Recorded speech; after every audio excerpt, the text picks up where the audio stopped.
At SO 947 on October 3, 1944, near Aachen, Germany, First Lieutenant James Bates watched through his Sherman's periscope as a German Panther tank emerged from the tree line 300 yards ahead.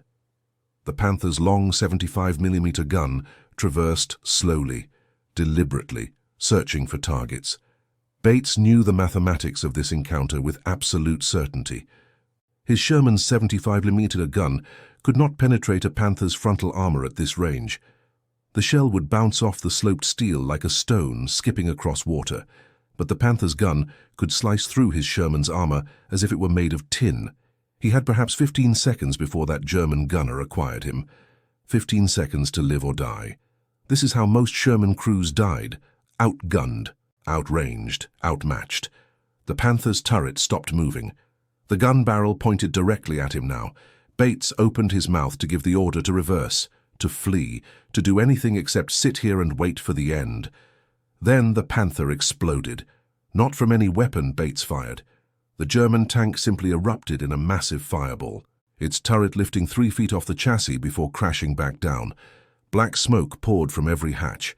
Bates stared, uncomprehending. Then he heard it, the sharp, distinctive crack of a 90mm gun firing from somewhere far behind him. A gun that 3 years earlier, the United States Army Ordnance Department declared physically impossible to mount on a mobile chassis. This is the story of how one engineer's impossible gun transformed American tank destroyers from death traps into tiger killers at 1 Uhren yards, and how bureaucratic delay killed American boys for 18 months while that gun sat waiting for production approval. Spring 1942, Aberdeen Proving Ground, Maryland. Major General Andrew D. Bruce sat at his desk reviewing casualty projections. The numbers were theoretical. The United States had not yet committed armor to large-scale combat in Europe, but British intelligence reports from North Africa painted a grim picture. German panzer forces were fielding new heavy tanks that fundamentally changed the calculus of armored warfare. The Panzer Mark V, called the Panther, 45 tons. The Panzer Mark VI, called the Tiger, 54 tons. These were not the light and medium tanks that American doctrine was designed to counter. These were monsters with thick sloped armor and powerful guns. The standard American response, the M4 Sherman medium tank, carried a 75mm gun designed primarily for infantry support. Against a Tiger's frontal armor, the Sherman's gun was nearly useless at combat ranges. The British had already learned this lesson in blood. At the Battle of Gazala, a single Tiger destroyed 12 British tanks before withdrawing. The kill ratio in some North African engagements approached 5 Allied tanks lost for every German heavy tank destroyed. Bruce understood industrial mathematics. The United States could outproduce Germany 5-1, 10-1, perhaps even 20-1. American factories were already churning out Sherman tanks at rates the Germans could not hope to match.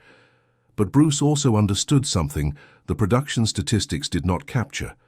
Every Sherman tank contained 4 or 5 American boys, young men from Iowa and Texas and New York, farmhands and factory workers and college students. How many of them would die because their tanks could not fight on equal terms with German armor? The solution seemed obvious. The United States military already possessed an excellent heavy anti-aircraft gun, the 90mm M1. It fired a 24-pound projectile at nearly 3 Zauser feet per second. Against armor, it was devastatingly effective. Ballistic tests showed that the 90mm M3 variant, optimized for anti-tank use, could penetrate over 6 inches of armor plate at 1,000 yards. That was sufficient to defeat a Tiger from the front, sufficient to engage a Panther at ranges where the German tank could not effectively return fire. But there was a fundamental problem. The M3 90mm anti-aircraft gun weighed 19,000 pounds.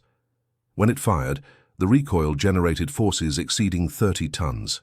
It was designed to be towed behind a truck and emplaced on a fixed mount with outriggers and ground spades to absorb the massive recoil. The notion of mounting such a weapon on a mobile tank chassis seemed to violate basic principles of physics and engineering.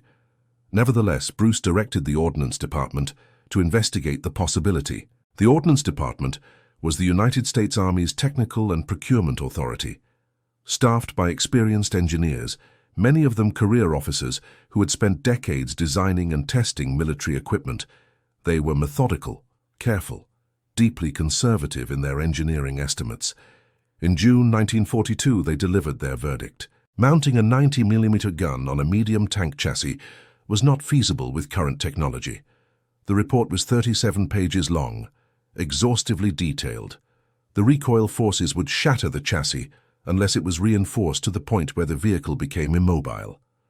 The weight of the gun and ammunition would overwhelm the suspension system. The turret ring would need to be enlarged. The ammunition was larger and heavier.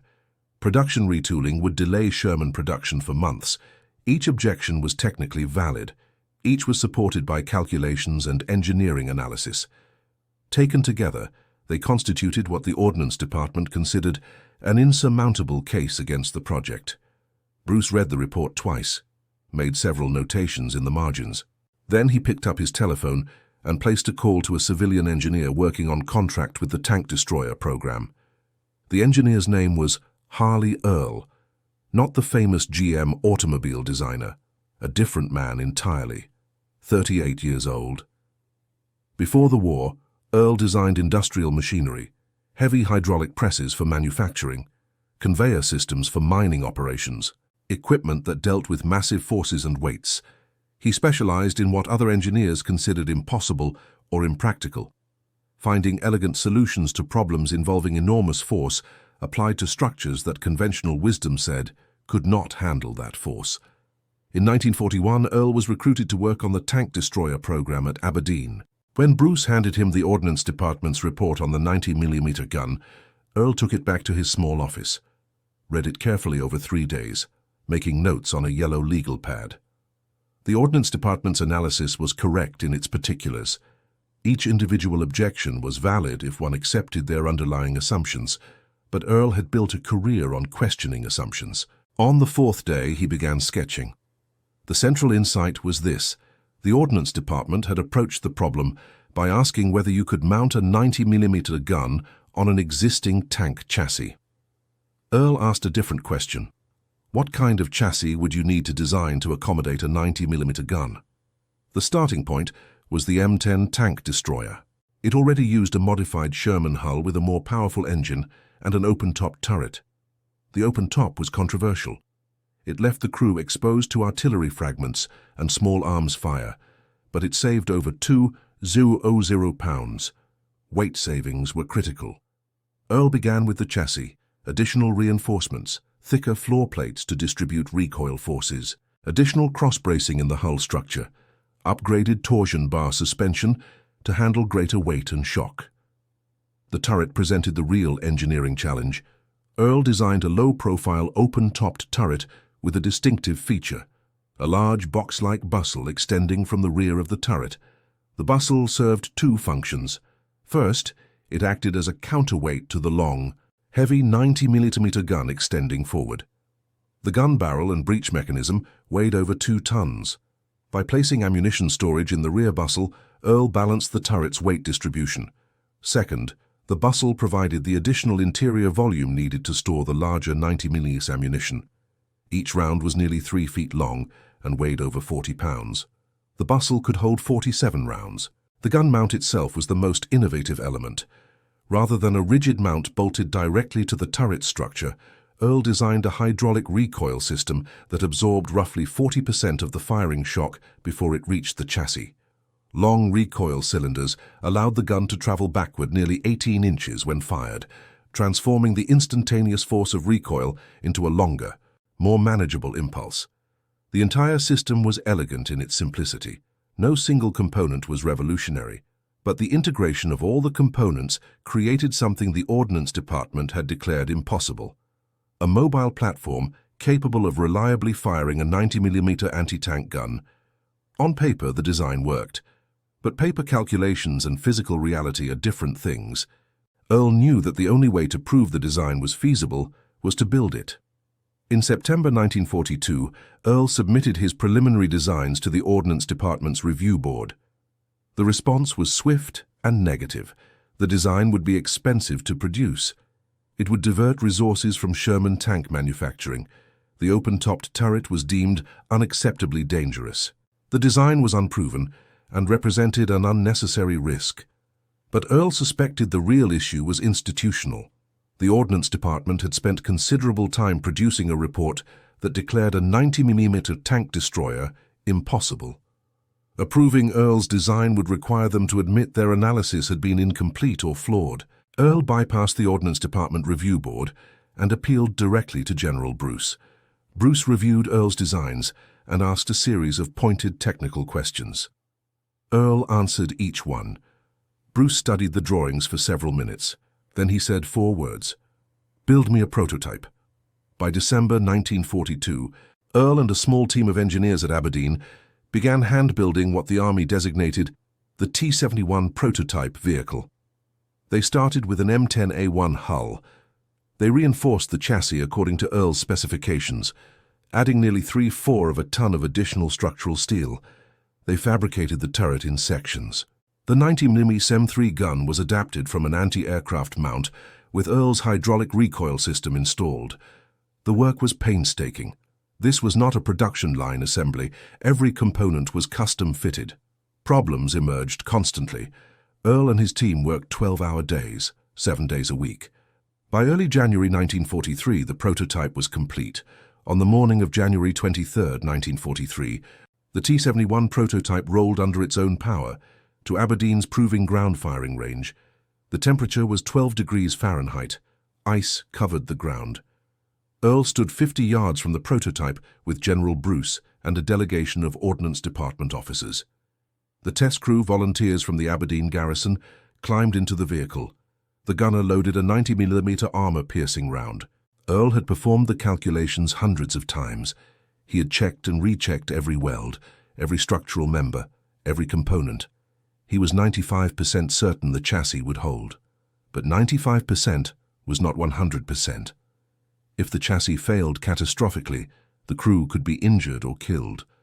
The prototype could be destroyed. Earl's career would be over. The gunner's voice crackled over the external radio speaker. "Ready to fire." Bruce glanced at Earl. Earl nodded. The order came. "Fire when ready." For perhaps 3 seconds, nothing happened. Then the 90mm gun fired. The sound was extraordinary. Not merely loud, but physically overwhelming. A sharp, violent crack that echoed off the surrounding hills. The entire vehicle rocked backward, its tracks sliding 6 inches across the frozen ground despite the weight of 29 tons. A cloud of dust and smoke exploded from every seam in the hull. The long gun barrel recoiled smoothly into the turret, the hydraulic cylinders absorbing the massive force. Then returned to battery. For a moment nobody moved. Then the driver's hatch opened. A sergeant climbed out, brushing dust from his coveralls. He was grinning. "She held together," he shouted. "Loud as hell in there, but she held." Earl exhaled. He realized he had been holding his breath. Bruce turned to the Ordnance Department officers. "I believe we should continue testing." They fired 47 more rounds that day. The chassis held. The gun performed flawlessly. Against test armor plates designed to simulate Tiger tank armor, penetration was confirmed at ranges exceeding 1,000 yards. At 1,500 yards, the 90mm round still penetrated over 4 inches of armor plate. Sufficient to defeat most German tanks from the front, the prototype had proven the fundamental concept. A 90mm gun could be mounted on a mobile tank destroyer chassis. But proving the concept and creating a combat-ready vehicle were different challenges entirely. Over the next 8 months, testing revealed numerous problems. The open turret left the crew dangerously exposed. The ammunition storage in the rear bustle created a critical vulnerability. A penetrating hit would detonate the stored ammunition, destroying the vehicle, killing the entire crew instantly. Earl went back to the drawing board. He could not eliminate these problems entirely. They were inherent compromises in the design, but he could mitigate them. He redesigned the ammunition storage with blowout panels, thin armor plates that would direct the force of an explosion upward and away from the crew compartment. He upgraded the turret traverse motor. He redesigned the muzzle brake. Each modification required testing. By September 1943, the design had evolved through multiple iterations. The Army officially designated it the M36 and approved it for production. but they assigned it a low priority. The M10 tank destroyer was already in production and was considered adequate for the near term. M36 production would begin slowly, very slowly. The first production M36 rolled off the assembly line at the Fisher Tank Arsenal in Grand Blanc, Michigan in April 1944. By that point, American armor was already fighting in Italy. Summer 1944, Normandy, France. The hedgerow country of northwestern France was a nightmare for American armor. Centuries-old farming practices had divided the landscape into small fields surrounded by dense hedgerows. Thick walls of earth and vegetation, 4 to 6 feet high, often reinforced with stone. Each field was a potential fortress. Each hedgerow was a potential ambush site. German Panther and Tiger tanks dug into concealed positions behind the hedgerows. Waiting for American columns to advance into killing zones, the German doctrine was simple and devastatingly effective. Let the Americans advance. Engage them at close range where German optical superiority and armor protection provided overwhelming advantage. Destroy the lead vehicles to block the road, destroy the rear vehicles to prevent escape, annihilate everything in between. The mathematics of these engagements were horrific. In some actions, German forces traded 1 Panther for 5 or 6 Shermans. The 2nd Armored Division lost 24 Sherman tanks in a single engagement near St. Lo on July 11th. Crew casualties in some tank battalions approached 300%, meaning that entire crews were being replaced 3 times over during the Normandy campaign. The American tankers learned quickly that their only advantage was numbers, overwhelming numerical superiority. 4 or 5 Shermans attacking a single Panther from multiple directions simultaneously. 1 or 2 Shermans would die drawing the Panther's attention. The survivors would maneuver for flank shots. Hope the Panther's turret traverse was slow enough. Hope the German commander made a mistake. Hope they could get a shot into the thinner side armor before the Panther killed them all. This was not tactics. This was arithmetic. Trade 5 Shermans for 1 Panther. America could afford it. The crews could not. The replacement crews arrived young and terrified, knowing they were climbing into coffins that happened to have engines. Some units painted names on their Shermans, named them after girlfriends or hometowns. But veteran crews stopped doing that. They stopped naming their tanks, because the tanks did not last long enough to deserve names. Lieutenant Colonel James Taylor commanded the 899th Tank Destroyer Battalion. His unit was equipped with M10 tank destroyers. They mounted 3-inch guns. Against Panther tanks, the M10s were effective only at relatively close range or when maneuvering for flank shots against the thinner side armor. Against Tiger tanks, they were almost useless.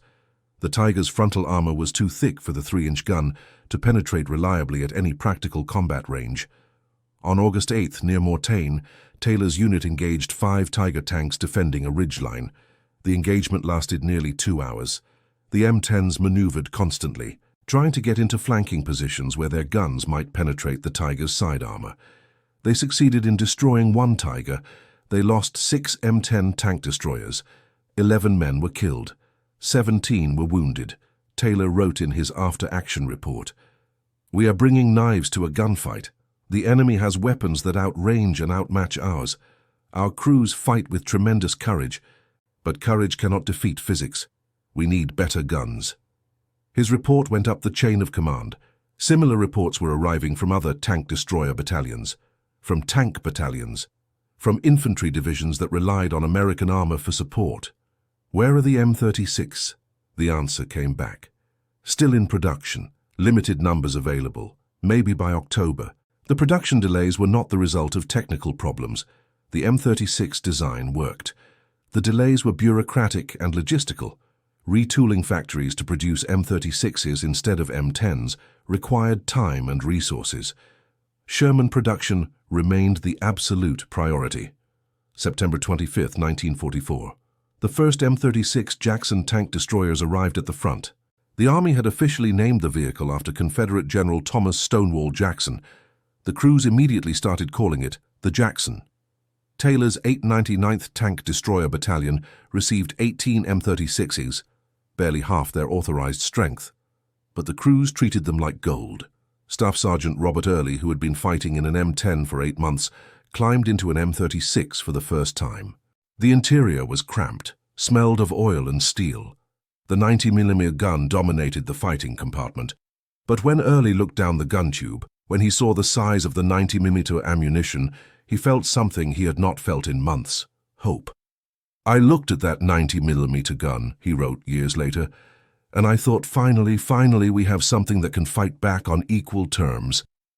The crews trained intensively for a week, learning the new gun's ballistics, practicing loading drills, familiarizing themselves with different fire control procedures. Then they moved up to the front. October 3rd, 1944, near Aachen, Germany. Baker Company of the 899th Tank Destroyer Battalion was supporting the 1st Infantry Division's advance into Germany. At 09:45 hours, German armor was reported 2 kilometers ahead. The American column halted. Lieutenant Bates, commanding a Sherman tank in the lead element, scanned forward with his binoculars.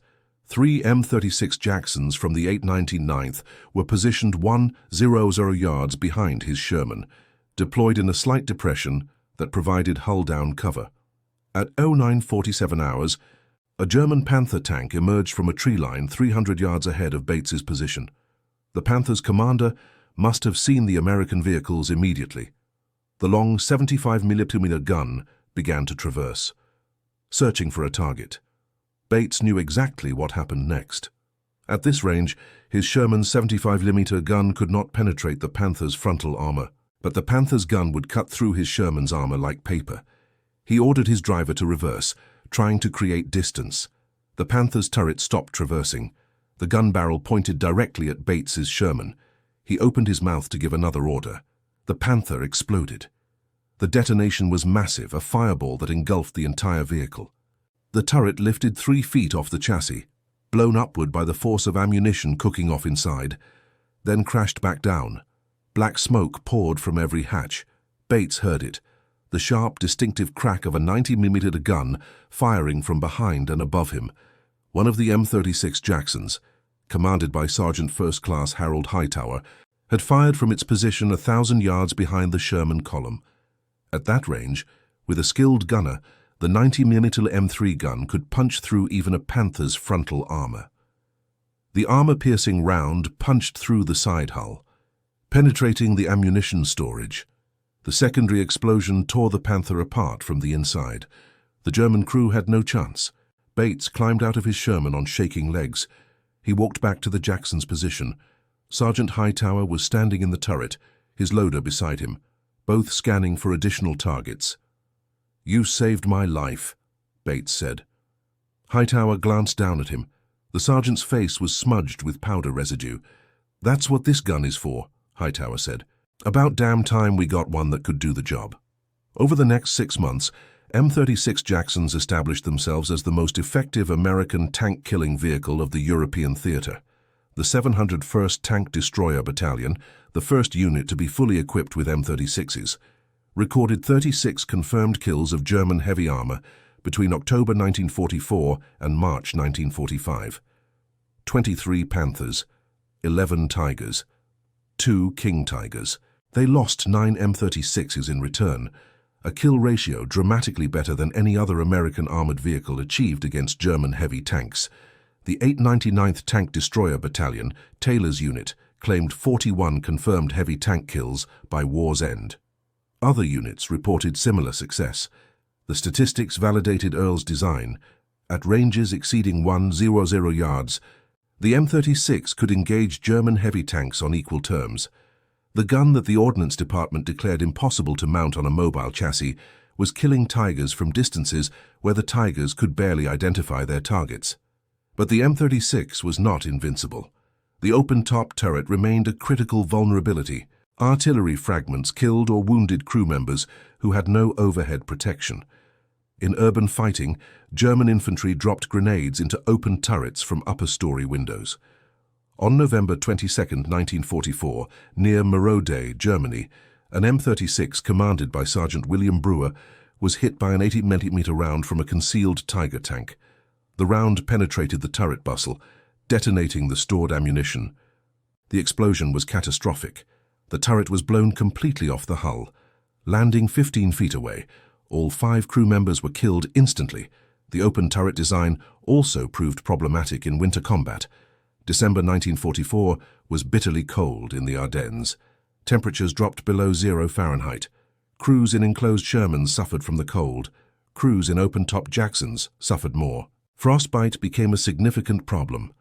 Several crew members were evacuated with severe cold injuries to hands and faces.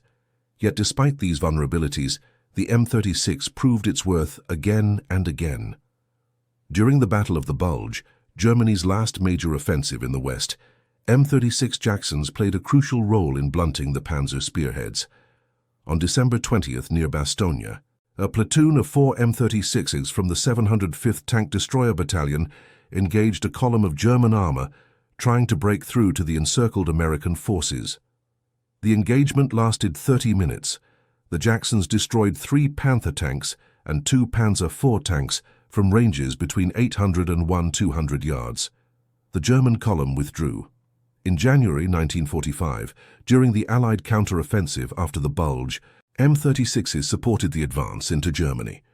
The flat open terrain of the Rhine Valley favored long-range gunnery. Jacksons engaged German tanks at ranges up to 500 yards, distances where the Sherman's gun was nearly useless. The psychological impact on German tank crews was significant. For the first time, German tankers faced American guns that could kill them at ranges where they previously felt safe. By December 1944, with the Battle of the Bulge raging, M36 production finally accelerated. The Army ordered production increased to 300 vehicles per month. Factories in Michigan and Pennsylvania ran 24-hour shifts. By war's end in May 1945, approximately 300 M36 Jacksons had been built. It was too few, too late. Had production begun in earnest in 1943, when Earl first proved the design concept worked, thousands of additional M36s could have been in Europe for the Normandy landings. The entire Normandy campaign, with its horrific casualties among Sherman crews, might have unfolded differently if American tank destroyer battalions had been equipped with guns capable of reliably engaging Panthers and Tigers at long range. How many American boys died in Shermans and M10s because bureaucratic resistance and production priorities delayed the M36 for 18 months? The Army never released those calculations. The numbers would be too painful. But the men who fought in Normandy, who struggled through the hedgerows knowing their 3-inch guns could not penetrate a Panther frontally, those men had their own estimates. In his memoir published in 1968, Lieutenant Colonel Taylor wrote, "We received the M36 in September 1944. We needed it in June.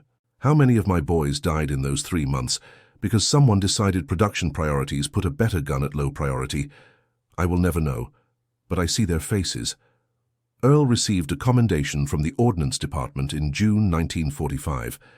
It was a certificate suitable for framing, signed by a brigadier general whose name Earl did not recognize. The certificate thanked him for his valuable contributions to the war effort.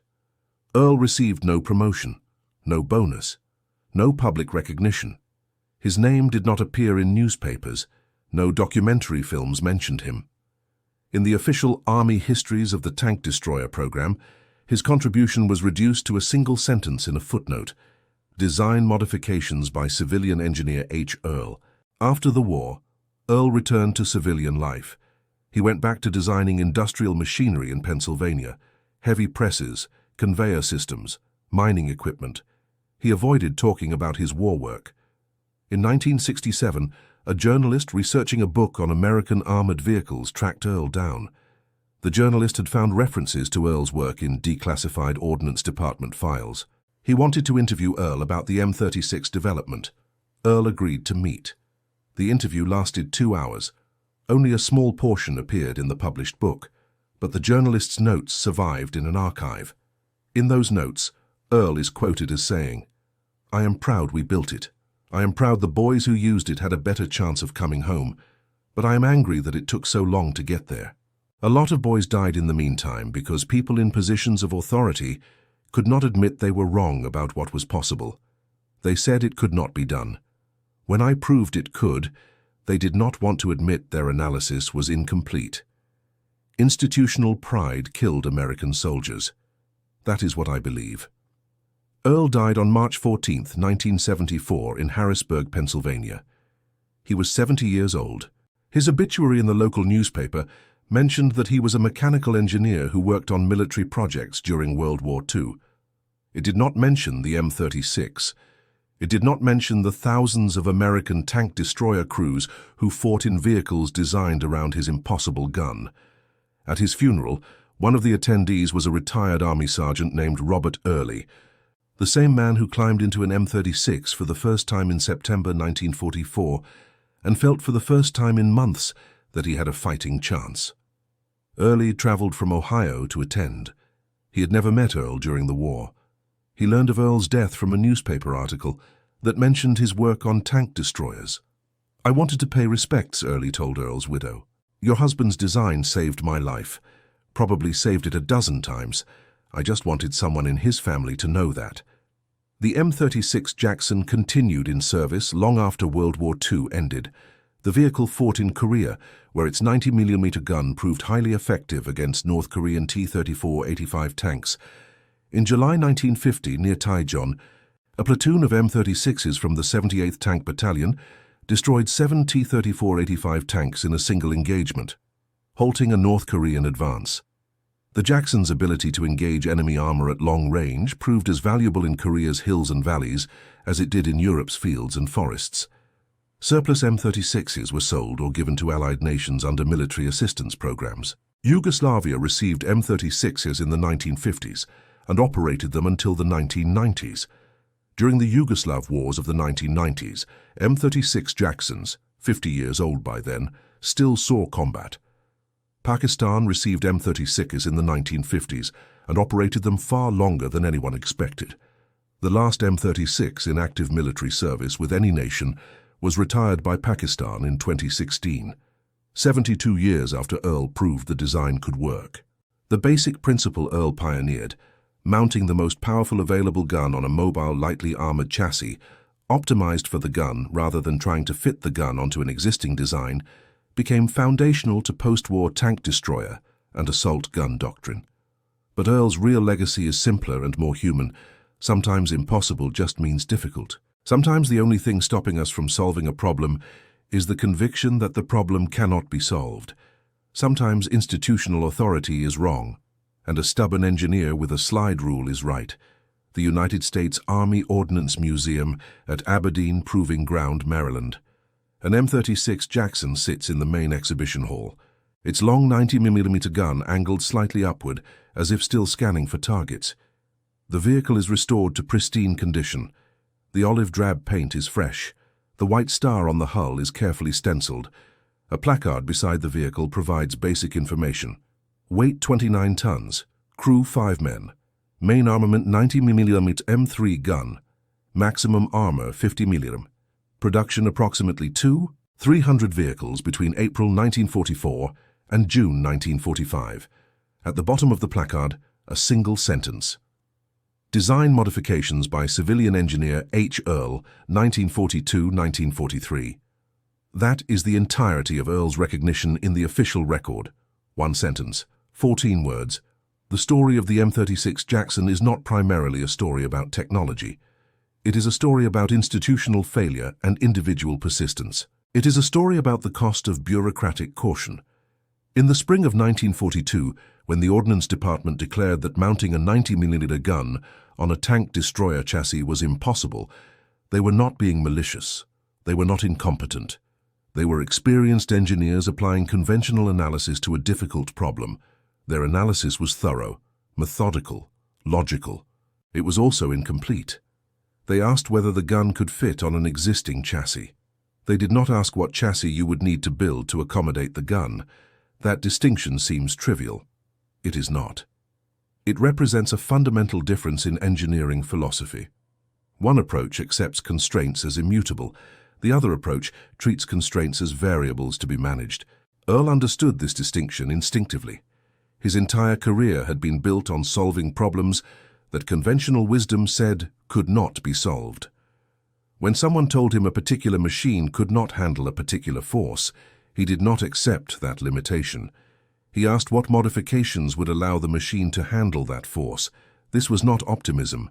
It was not stubbornness for its own sake. It was a rigorous, disciplined approach to engineering that refused to accept the first answer when the first answer was impossible. But Earl's technical brilliance would have been irrelevant without General Bruce's willingness to bypass normal channels. Bruce had the authority to order a prototype built despite Ordnance Department objections. He had the institutional power to direct resources to Earl's project. He had the judgment to recognize that Earl's unorthodox approach might succeed where conventional analysis had failed. This combination, the stubborn engineer and the general, willing to take a risk, created the M36. Without either man, the impossible gun would have remained impossible. The bureaucratic resistance Earl faced was not unusual. Large organizations, military organizations especially, develop procedures and hierarchies specifically to prevent untested ideas from disrupting established processes. This is generally wise. Most untested ideas fail. Most unconventional approaches produce inferior results.